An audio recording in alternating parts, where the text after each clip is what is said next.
খুব বেশি ইচ্ছা ছিল এই শিব মন্দিরটা আমি একদিন দেখব। সবার মুখে অনেক শুনেছি মন্দিরটা অনেক সুন্দর।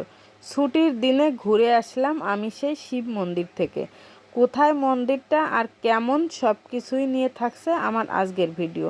হ্যালো এভরিওয়ান, শুরু করছি একটা নতুন ভিডিও। আশা করি ভিডিওটি সবার অনেক বেশি ভালো লাগবে। যদি ভালো লাগে তাহলে অবশ্যই একটা লাইক, কমেন্ট, শেয়ার দিয়ে পাশে থাকবেন। অনেক দিন হয়েছে আমরা কিন্তু বাইরে যাই না, বাইরের তেমন ভিডিও আপনাদের সঙ্গে আমি শেয়ার করি না। অবশ্য বাইরে গেলে তো আপনাদের সঙ্গে ভিডিও শেয়ার করব। ছুটির দিন বরের কাছে খুব করে আবদার করেছি, চলো না আমাকে একটু নিয়ে যাবে। আমার বর কিন্তু এই জায়গাটা চেনে না, আমিও চিনি না, শুধু মানুষের মুখে শুনেছি। কিন্তু আমার একটা বিশ্বাস ছিল যে তাকে যদি আমি বলি সে যে কোনোভাবে চিনে খুঁজে বের করে আমাকে জায়গাটায় নিয়ে যাবে। এই যে আমরা চলে এসেছি, জায়গাটা হচ্ছে চিতলমারি থেকে একটু দূরে খরমখালি। ঢোকার সাথে সাথে কি সুন্দর একটা মা কালী মন্দির, তারপর হচ্ছে এই যে শিব মন্দিরটা। অনেক সুন্দর জায়গাটা, খুবই ছোট কিন্তু দেখে আপনার মনটা একেবারে ভরে যাবে। পাশেই আছে এই যে একটা শান বাঁধানো ঘাট, সবিতা স্নান ঘাট। এটা দেখলে আরও ভালো লাগে, মন চায় বাড়িতেও এমন সুন্দর একটা ঘাটলা বেঁধে রাখি।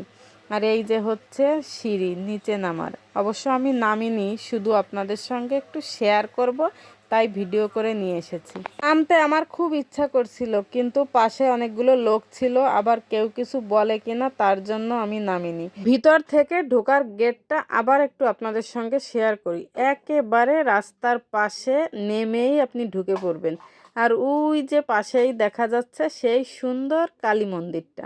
আর এই জায়গাটা হচ্ছে আটকানো ছিল, কি কারণে জানি না, ভিতরে ঢুকতে দেয়নি আর আমরা ঢোকার চেষ্টাও করিনি। যেখানে শুধু শুধু বারণ আছে সেখানে কি জন্য ঢুকবো, তার কারণে আর ঢোকা হয়নি। আর এই যে আমার বর সাহেব দাঁড়িয়ে আছে আর আমাদের সুন্দর সুন্দর ভিডিও করে দিচ্ছে। আগেই তো বলেছি জায়গাটা খুবই ছোট, অল্প সময়ের ভিতর আমরা ঘুরে ফিরে আবার চলে আসলাম। উপরে হচ্ছে শিব মন্দিরটা, সেটা আর আপনাদের সঙ্গে দেখানো হলো না। তো যাই হোক, এই যে আমরা ঘুরে ফিরে বের হয়ে আসছি। এখন হচ্ছে যাব আমার ছেলেকে খাওয়াতে। সে বাইরে এসেছে আর খাবে না, এটা কি হয়? সে একদমই আসতে চাইছিল না, বলেছি তোমাকে খাওয়াবো বাইরে চলো, তার কারণে সে এসেছে। এই যে প্রথমে এসে বার্গার আর পিৎজা অর্ডার দেওয়া হয়েছে, আর আমার জন্য হচ্ছে নান আর রুটি। আর বর সাহেব তো বাইরে খাওয়া দাওয়া একদমই বন্ধ করে দিয়েছে। তাতে সমস্যা নেই, আমরা খেলে নাকি তার খাওয়া হয়ে যায়, তাই আমরা মা ছেলে মিলে খুব মজা করে বসে বসে খাচ্ছি, আর সে আমাদের বসে বসে আমাদের খাওয়া দেখছে।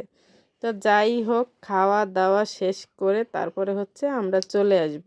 ভিডিওটা এই পর্যন্ত কেমন হলো অবশ্যই জানাবেন। সবাইকে ধন্যবাদ, টাটা, বাই বাই।